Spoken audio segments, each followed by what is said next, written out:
Hi friends, welcome back to my channel.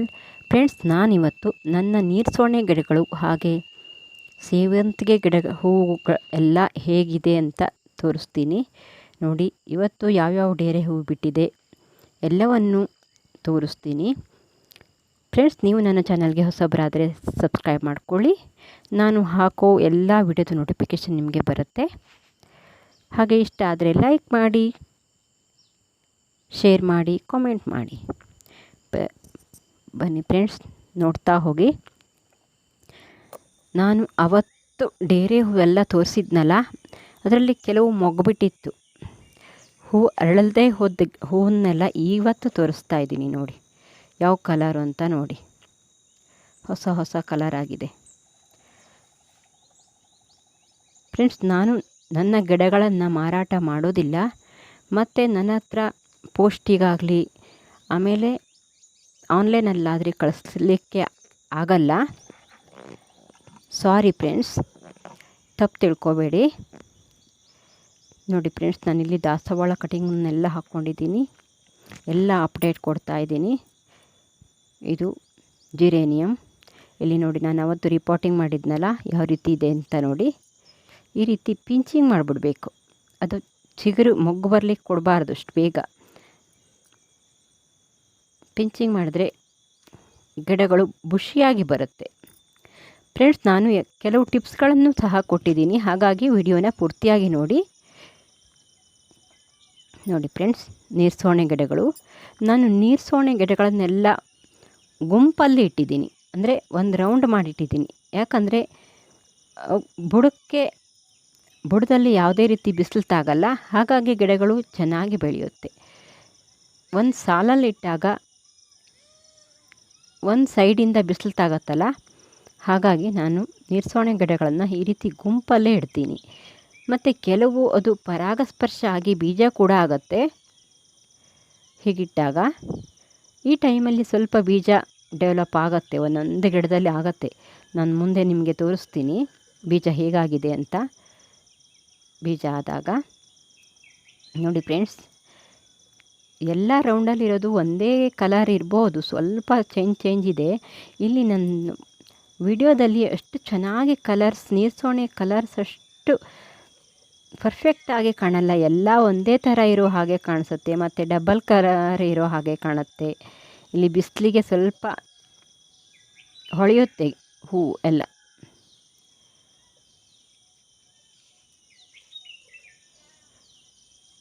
ನೋಡಿ friends, ನಾವು ನೀರ್ಸೋಣೆ ಕಟಿಂಗ್ಗಳನ್ನು ನೆಡ್ತಾನೇ ಇರಬೇಕಾಗತ್ತೆ. ನೋಡಿ, ನಾನು ಮುಂದೆ ತೋರಿಸಿದ್ದೀನಿ ನೋಡಿ, ಎಲ್ಲ ಕಟಿಂಗ್ಗಳನ್ನು ನಾನು ಮತ್ತೆ ಮಾಡ್ಕೊಂಡಿದ್ದೀನಿ. ಒಂದು ಗಿಡ ಹೂವಾಗ್ತಿದ್ದಾಗೆ ಕಟಿಂಗ್ಗಳನ್ನು ನೆಡ್ತಾ ಇರಬೇಕು. ಈ ಮಳೆಗಾಲದಲ್ಲಿ ನಾವು ಗಿಡಗಳನ್ನು ಚೆನ್ನಾಗಿ ಗ್ರೋ ಮಾಡ್ಕೊಳ್ಬೋದು. ಮತ್ತು ಈಗ ಸ್ವಲ್ಪ ಅವುಗಳಿಗೆ ಹುಳಗಳು ಬೀಳುತ್ತೆ, ಹಾಗಾಗಿ ನಾವು ಮೊನೋಸಿಲ್ ಅಂತ ಒಂದು ಸ್ಪ್ರೇಯನ್ನು ತೋರಿಸಿದ್ನಲ್ಲ, ಅದನ್ನು ನಾನು ನೀರ್ಸೋಣೆ ಗಿಡಗಳಿಗೆ ಸ್ಪ್ರೇ ಮಾಡ್ತೀನಿ. ಆಗ ಕೀಟಗಳು ಬರಲ್ಲ. ಅದು ದುಂಬಿ, ಈ ನಾವೇನಂತೀವಿ ಚಿಟ್ಟೆ ಬಂದು ಮೊಟ್ಟೆ ಇಡತ್ತೆ, ಆ ರೀತಿ ಆದಾಗ ಗಿಡಗಳು ಹಾಳಾಗಿಬಿಡತ್ತೆ. ಹಾಗಾಗಿ ನಾವು ಇದಕ್ಕೆ ಸ್ವಲ್ಪ ತುಂಬ ಜಾಸ್ತಿ ಪ್ರಮಾಣದಲ್ಲಿ ಸ್ಪ್ರೇ ಮಾಡಬಾರ್ದು, ಸ್ವಲ್ಪನೇ ಆ ಔಷಧಿನ ಹಾಕ್ಕೊಂಡು ಸ್ಪ್ರೇ ಮಾಡಬೇಕು. ಆ ಮೊನೋಸಿಲ್ ಈ ನೀರ್ಸೋಣೆ ಗಿಡಗಳಿಗೆ ತುಂಬ ಚೆನ್ನಾಗಿ ಕೆಲಸ ಮಾಡುತ್ತೆ, ಹೂ ಹಾಳಾಗಲ್ಲ. ಬೇರೆ ಯಾವುದೇ ನೀವು ಪೆಸ್ಟಿಸೈಡ್ನ ಹೊಡೆದ್ರೂ ಸ್ಪ್ರೇ ಮಾಡಿದರೂ ಹೂ ಹಾಳಾಗಿಬಿಡತ್ತೆ.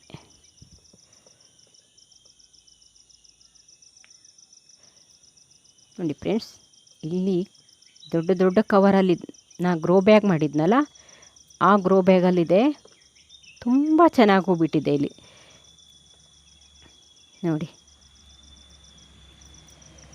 ನನ್ನ ಕೆಲವು ವಿಡಿಯೋದಲ್ಲಿ ನಿಮಗೆ ಇದನ್ನ ಗ್ರೋ ಬ್ಯಾಗಲ್ಲಿ ಹೇಗಿದೆ ಅಂತ ತೋರಿಸಿದ್ದೀನಿ ನೋಡಿ. ಎಷ್ಟು ಚೆನ್ನಾಗಿ ಹೂಬಿಟ್ಟಿದೆ ಇದು. ನೀವು ನೀರ್ಸೋಣೆ ಗಿಡಗಳನ್ನು ದೊಡ್ಡ ದೊಡ್ಡ ಕವರಲ್ಲಿ ಹಾಕಿ ಅಥವಾ ಗ್ರೋ ಬ್ಯಾಗಲ್ಲಿ ಹಾಕಿದರೆ ಚೆನ್ನಾಗಿ ಹೂ ಬಿಡುತ್ತೆ. ಮತ್ತು ಅದಕ್ಕೆ ಮಣ್ಣು ಲೂಸಾಗಿರಬೇಕು, ಬೇರು ಚೆನ್ನಾಗಿ ಡೆವಲಪ್ ಆಗಬೇಕು. ಹಾಗಿದ್ದರೆ ಗಿಡಗಳು ಚೆನ್ನಾಗಿ ಬೆಳೆಯುತ್ತೆ. ನೀವು ನೆಲದಲ್ಲಿ ಕೂಡ ಹಾಕ್ಬೋದು, ಆದರೆ ಬಿಸಿಲು ಜಾಸ್ತಿ ಬೀಳದೇ ಇರೋ ಜಾಗದಲ್ಲಿ ನೆಲಕ್ಕೆ ಹಾಕಿದರೆ ಚೆನ್ನಾಗಿ ಹೂ ಬಿಡತ್ತೆ. ಬಿಸಿಲು ಜಾಸ್ತಿ ಬೇಕಾಗೋದಿಲ್ಲ ನೀರ್ಸೋಣೆ ಗಿಡಗಳಿಗೆ. ಹಾಗಾಗಿ ನಾವು ಬೇಸಿಗೆ ಕಾಲದಲ್ಲಿ ನೀರ್ಸೋಣೆ ಗಿಡಗಳನ್ನು ಇಟ್ಕೊಳ್ಳೋದು ಕಷ್ಟ ಆಗುತ್ತೆ.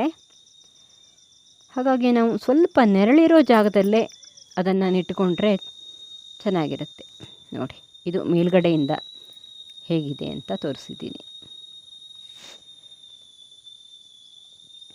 ಇದು ಒಂದು ಸೈಡಲ್ಲಿರುವಂಥ ಗಿಡ. ನಾನು ಮನೆಯ ಕೆನಪಿ ಎರಡೂ ಸೈಡಲ್ಲಿ ಇದೇ ರೀತಿ ಮಾಡಿ ಇಟ್ಟುಕೊಂಡಿದ್ದೀನಿ. ಮನೆ ಮುಂದ್ಗಡೆ ಗೋಡೆ ಸೈಡೆಲ್ಲ ನಾನು ಸೇವಂತಿಗೆ ಗಿಡಗಳನ್ನು ಇಟ್ಟಿದ್ದೀನಲ್ಲ, ಇದು ನೋಡಿ, ಕೋಳಿ ತೊಂಡ್ಲು ಅಂತ ಹೇಳ್ತೀವಲ್ಲ ನಾವು,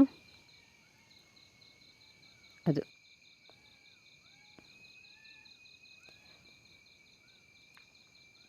ಇದು ತುಳಸಿ ಗಿಡ.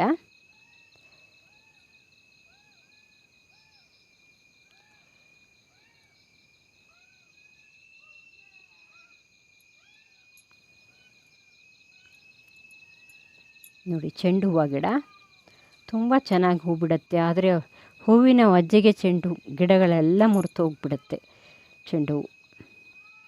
ಇಲ್ಲಿ ನೋಡಿ, ನಾನು ಜಿರೇನಿಯಂ ಇಟ್ಕೊಂಡಿದ್ದೀನಿ. ಇದರ ಬಗ್ಗೆ ಬೇಕಾದರೆ ಕೇಳಿ, ನಾನು ಹೇಳ್ತೀನಿ. ಇದಕ್ಕೆ ಮಳೆ ತಾಗಬಾರ್ದು. ಮಳೆ ನನ್ನ ಹತ್ರ ಆಲ್ಮೋಸ್ಟ್ ಇರೋ ಗಿಡಗಳೆಲ್ಲ ಮಳೆಗೆ ಹೆದರೋವಂಥ ಗಿಡಗಳೇ. ಹಾಗಾಗಿ ನಾನು ಸ್ವಲ್ಪ ಮಳೆ ಬೀಳದೇ ಇರೋ ಜಾಗದಲ್ಲಿ ಇಡಬೇಕಾಗತ್ತೆ.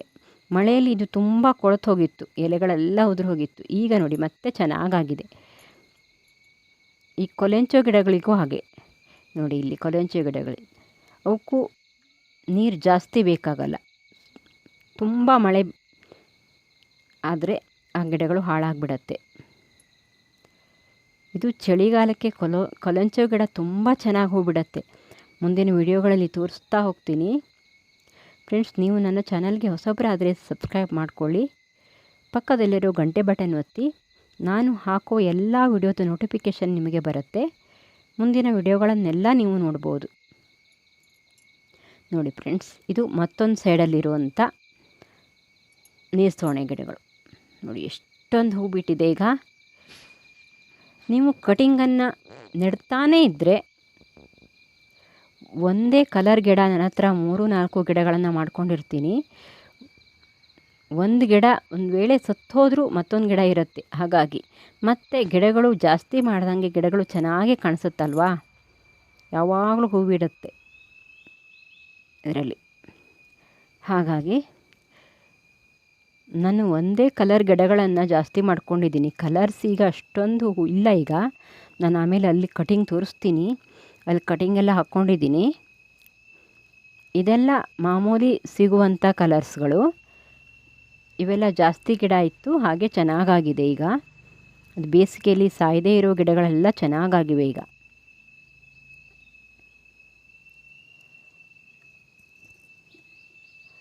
ನೋಡಿ ಫ್ರೆಂಡ್ಸ್, ಈ ಕೇಸರಿ ಹೂವು ಚೆನ್ನಾಗಿ ಕಾಣಿಸುತ್ತೆ, ತುಂಬ ಚೆನ್ನಾಗಿ ಹೂ ಬಿಡುತ್ತೆ. ಕೆಲವು ನಮ್ಮನೆಯಲ್ಲೇ ಬೀಜ ಬಿದ್ದು ಬೀಜ ಆಗಿರೋದನ್ನು ನಾನು ಸಸಿ ಮಾಡಿ ಹಾಕ್ಕೊಂಡಿರ್ತೀನಿ. ಕೆಲವು ಕಲರ್ಸ್ ಬೇರೆ ಕಡೆ ಇರಲ್ಲ, ನನ್ನ ಹತ್ರ ಮಾತ್ರ ಇದೆ. ನೋಡಿ, ಇದು ಹಾಗೆ, ಇದು ನನ್ನ ಹತ್ರನೇ ಬೀಜ ಆಗಿ ನಾನು ಸಸಿ ಮಾಡ್ಕೊಂಡಿರೋದು. ಅದು ಕಲರ್ ಬೇರೆ ಆಗಿಬಿಡತ್ತೆ. ಬೀಜ ಹಾಕಿ ನಾವು ಸಸಿ ಮಾಡಿದಾಗ ಕಲರ್ ಬೇರೆ ಆಗತ್ತೆ, ಅದೇ ಕಲರ್ ಬರಲ್ಲ. ಅದು ಪರಾಗಸ್ಪರ್ಶ ಆಗಿರುತ್ತಲ್ಲ, ಹಾಗಾಗಿ. ನೋಡಿ, ಇದು ನಾನು ರಿಪೋರ್ಟಿಂಗ್ ಮಾಡಿರೋ ದಾಸವಾಳ ಗಿಡಗಳು. ಎಷ್ಟು ಚೆನ್ನಾಗಿ ಹೂವಾಗಿದೆ, ಚೆನ್ನಾಗಿ ಚಿಗುರಿದೆ. ಈಗ ನೋಡಿ, ಎಲೆ ಎಲ್ಲ ಒಂದು ಸಾರಿ ಉದುರಿತ್ತು. ನೋಡಿ, ದಾಸವಾಳ ಬೀಜ ಕೂಡ ಮಾಡಿದ್ದೀನಿ ನಾನಿಲ್ಲಿ. 2 ಬೀಜ ಆಗಿದೆ. ಇದು ಗುಲಾಬಿ, ಒಂದು ಪಾಟಲ್ಲೇ ಇದೆ ಇದು.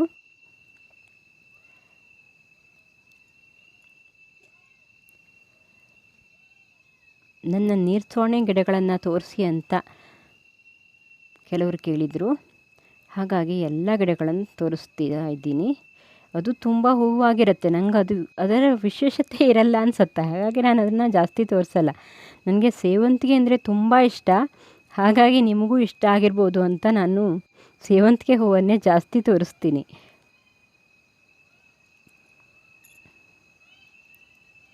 ನೋಡಿ ಎಷ್ಟು ಚೆನ್ನಾಗಿ ಹೂವಾಗಿದೆ.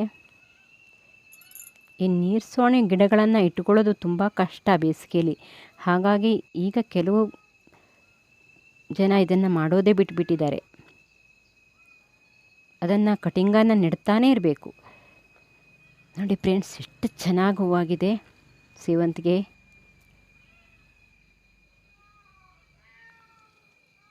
ಇದು ಪೇಟೆಯಲ್ಲಿ ಸಿಗುತ್ತಲ್ಲ, ಮಾರಿಗೋಲ್ಡ್ ಸೇವಂತಿಗೆ. ಇದು ನೋಡಿ ಎಷ್ಟು ಚೆನ್ನಾಗಾಗಿದೆ. ಬೆಂಕಿ ಕಡ್ಡಿ ಅಂತ ಹೇಳ್ತೀವಿ ಇದಕ್ಕೆ, ಸಣ್ಣ ಬೆಂಕಿ ಕಡ್ಡಿ. ಬೆಂಕಿ ಕಿಡಿ ಥರ ಇರುತ್ತೆ ಇದು.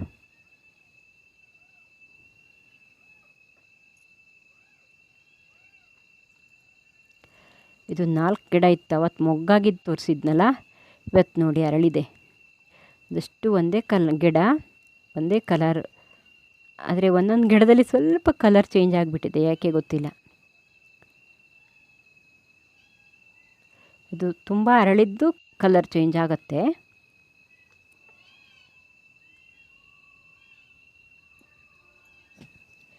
ನೋಡಿ ಇದು ವೈಟು ತುಂಬ ದೊಡ್ಡ ಹೂವಾಗುತ್ತೆ, ಆದರೆ ಇವತ್ತು ಈ ಗಿಡ ಅಷ್ಟು ಚೆನ್ನಾಗಾಗಿಲ್ಲ, ಹಾಗಾಗಿ ಸಣ್ಣ ಹೂವಾಗಿದೆ. ಇದೆಲ್ಲ ಮೊಗ್ಗುಬಿಟ್ಟಿದೆ. ನಾನು ಈ ಗಿಡ ಆ ಕಡೆ ಇತ್ತಲ್ಲ, ಈ ಕಡೆ ತಂದಿಟ್ಟಿದ್ದೀನಿ ಈಗ, ಹುಳುಗಳಾದರೆ ಕಾಣಲ್ಲ ಅಂತ. ಇದು 4 ಗಿಡ ಇದೆ ಇಲ್ಲಿ. ನೋಡಿ ಎಷ್ಟು ಚೆನ್ನಾಗಿ ಹೂ ಬಿಟ್ಟಿದೆ. ಈ ವೆರೈಟಿ ತುಂಬ ಚೆನ್ನಾಗಿ ಹೂ ಬಿಡುತ್ತೆ. ಒಂದು ಮೊಗ್ಗು ಹಾಳಾಗಿಲ್ಲ, ಅಷ್ಟು ಮೊಗ್ಗು ಹಾಳಾಗಿದೆ, ಆದರೆ ಸರಿಯಾಗಿ ಹೂವಾಗಿದೆ. ಆದರೆ ಒಂದು ಗಿಡ, 2 ಗಿಡ, 4 ಗಿಡ ಇತ್ತು, ಒಂದು ಗಿಡ ಬಾಡ್ತಾ ಇದೆ. ಅದು ಸ್ವಲ್ಪ ಬೇರು ಕೊಳಿತಾ ಇದೆ. ನಾನು ನೀರು ಜಾಸ್ತಿ ಹಾಕಿದ್ನೋ ಅಥವಾ ಬೇರು ಹುಳ ಬಂತೋ ಗೊತ್ತಿಲ್ಲ. ಅದಕ್ಕೆ ನಾನು ಸ್ವಲ್ಪ ಸುಣ್ಣದ ನೀರನ್ನು ಹಾಕಿದ್ದೀನಿ. ತಿಳಿಯಾಗಿ ನಾನು ಕವಳಕ್ಕೆಲ್ಲ ಹಾಕ್ತೀವಲ್ಲ, ಆ ಸುಣ್ಣನೇ ಸ್ವಲ್ಪ ಕರಡಿ ಹಾಕಿದರೆ ಸಾಕಾಗತ್ತೆ. ಸ್ವಲ್ಪ ಪ್ರಮಾಣದಲ್ಲಿ ಸುಣ್ಣದ ನೀರನ್ನು ಹಾಕಿದ್ದೀನಿ. ಪೂರ್ಣ ಸತ್ತಿಲ್ಲ, ಅದು ನೋಡಬೇಕು. ಇದು ಮೇಲ್ಗಡೆಯಿಂದ ಈ ಸೈಡ್.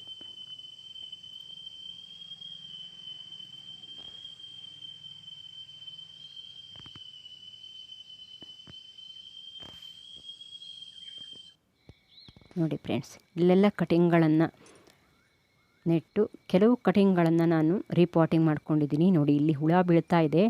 ನಾನು ಪೆಸ್ಟಿಸೈಡ್ ಕೂಡ ಸ್ಪ್ರೇ ಮಾಡಬೇಕು ಇವತ್ತು. 8 ದಿನಕ್ಕೆ ಈಗ ನಾವು ಪೆಸ್ಟಿಸೈಡ್ನ ಸ್ಪ್ರೇ ಮಾಡ್ತಾ ಇರಬೇಕಾಗತ್ತೆ. ನೋಡಿ ಇದು ಕಲರ್ ಚೇಂಜ್ ಇಲ್ಲಿ ಅಷ್ಟೊಂದು ಕಾಣಲ್ಲ. ನೋಡಿ ಎಲ್ಲ ಗಿಡಗಳು ಇದ್ದೆ ಹುಳ ಬೀಳ್ತಾ ಇದೆ. ನೋಡಿ ಹೇಗಾದರೆ ಗಿಡ ಹಾಳಾಗಿಬಿಡತ್ತೆ. ನಾವು ಪೆಸ್ಟಿಸೈಡ್ನ ಸ್ಪ್ರೇ ಮಾಡ್ತಾ ಇರಬೇಕಾಗತ್ತೆ ಇದಕ್ಕೆ. ಇವೆಲ್ಲ ನಾನು ಹೊಸದಾಗಿ ರೆಡಿ ಮಾಡ್ಕೊಂಡಿರೋ ಗಿಡಗಳು. ಕಟಿಂಗನ್ನು ಕೂಡ ಹಾಕ್ತಾ ಒಂದು ಕಡೆ ಕಟಿಂಗ್ ನೋಡಿ, ಇಲ್ಲಿ ಕಟಿಂಗ್ ಹಾಕಿ ನಾನು ಬಿಸಿಲು ಬೀಳಬಾರ್ದು ಅಂತ ಪೇಪರ್ನ ಮುಚ್ಚಿಟ್ಟಿದ್ದೀನಿ. ನೋಡಿ ಹಾಕ್ತಾನೇ ಇರ್ತೀನಿ, ಗಿಡಗಳನ್ನು ಮಾಡ್ತಾನೇ ಇರ್ತೀನಿ ನಾನು. ಇಲ್ಲಿ ನೋಡಿ ಇದು ಕಟಿಂಗ್ ಎಲ್ಲ ಬೇರೆ ಬಂದು ಚಿಗುರಿರೋದು. ಅಲ್ಲಿ ಕಟಿಂಗನ್ನು ಜಸ್ಟ್ ಹಾಕಿದ್ದೀನಿ. ಮತ್ತು ಇಲ್ಲಿ ಗಿಡಗಳನ್ನ ರೀಪಾಟಿಂಗ್ ಮಾಡ್ಕೊಂಡಿದ್ದೀನಿ. ಕೆಲವು ಗಿಡಗಳನ್ನು ರೀಪಾಟಿಂಗ್ ಮಾಡ್ಕೊಂಡಿದ್ದೀನಿ, ಕೆಲವು ಗಿಡಗಳನ್ನು ದಣಿ ಕಟಿಂಗ್ ಹಾಕ್ಕೊಂಡಿದ್ದೀನಿ. ಈಗಷ್ಟೇ ಕಟಿಂಗ್ ಹಾಕ್ಕೊಂಡಿದ್ದೀನಿ. ನೋಡಿ ಇಲ್ಲಿ ನಾನು ಅವತ್ತು ಹ್ಯಾಂಗಿಂಗ್ ಪಾಟಿಗೆ ಗಿಡಗಳನ್ನು ನೆಟ್ಟು ತೋರಿಸಿದ್ನಲ್ಲ, ಯಾವ ರೀತಿ ಆಗಿದೆ ಅಂತ ನೋಡಿ. ಈಗ ಎಷ್ಟು ಚೆನ್ನಾಗಾಗಿದೆ. ಎಷ್ಟು ದಿನವೂ ಆಗಿಲ್ಲ, 8 ದಿವಸ ಆಗಿರ್ಬೋದು ಅಷ್ಟೇ. ನೋಡಿ ಇಲ್ಲಿ ಕೆಲವು ಕಟಿಂಗ್ಗಳನ್ನು ಸಣ್ಣ ಕವರಲ್ಲಿ ಹಾಕ್ಕೊಂಡಿದ್ದೀನಿ. ಅದು ಬೇರು ಬಂದ ಮೇಲೆ ಇಲ್ಲಿ ಸಣ್ಣ ಕವರಿಗೆ ಹಾಕ್ಕೊಂಡಿದ್ದೀನಿ. ಆಮೇಲೆ ಇದನ್ನು ರೀಪಾಟಿಂಗ್ ಮಾಡ್ತೀನಿ. ಇದು ಯಾಕೆ ಗೊತ್ತಾ, ನಾವು ಇಷ್ಟೊಂದು ಕಟಿಂಗ್ಗಳನ್ನು ಒಂದೇ ಸಾರಿ ಹಾಕಬೇಕು ಅಂದರೆ ತುಂಬ ಮಣ್ಣು ಬೇಕಾಗತ್ತೆ ಅಲ್ವಾ, ದೊಡ್ಡ ಕವರಿಗೆ ಹಾಕಬೇಕು ಅಂದರೆ. ಹಾಗಾಗಿ ನಾವು ಹೀಗೆ ಸ್ವಲ್ಪ ಸ್ವಲ್ಪನೇ ಇದ್ದಾಗ ಅದನ್ನು ಸಣ್ಣ ಕವರಿಗೆ ಹಾಕಿಟ್ಕೊಂಡ್ರೆ ಇನ್ನೊಂದು ದಿವಸ ನಮಗೆ ಬಿಡುವಾದಾಗ ಮಣ್ಣನ್ನು ಕಲಸಿ ಮತ್ತೆ ನಾವು ದೊಡ್ಡ ಕವರಿಗೆ ಹಾಕ್ಕೊಂಡಿರ್ಬೋದು. ಹಾಗಾಗಿ ನಾನು ಗಿಡಗಳನ್ನು ನೆಡ್ತಾನೇ ಇರ್ತೀನಿ. ಡಬಲ್ ಕೆಲಸ ಆದರೂ ಪರವಾಗಿಲ್ಲ ಅಂತ ಹೀಗೆ ಮಾಡ್ಕೊಳ್ತೀನಿ. ಟೈಮ್ ಇದ್ದಾಗೆಲ್ಲ ನೆಡ್ತಾ ಇರ್ತೀನಿ. ಹಾಗಾಗಿ ನನ್ನ ಗಾರ್ಡನ್ನಲ್ಲಿ ಯಾವಾಗಲೂ ನೇಸವಾಣೆ ಹೂವು ಇದ್ದೇ ಇರುತ್ತೆ. ಫ್ರೆಂಡ್ಸ್, ವಿಡಿಯೋ ನೋಡಿದ್ದಕ್ಕೆ ಧನ್ಯವಾದ friends. Thank you for watching. ಹೀಗೆ ಸಪೋರ್ಟ್ ಮಾಡ್ತಾಯಿರಿ. ಬಾಯ್. ಮುಂದಿನ ವಿಡಿಯೋದಲ್ಲಿ ಸಿಗೋಣ.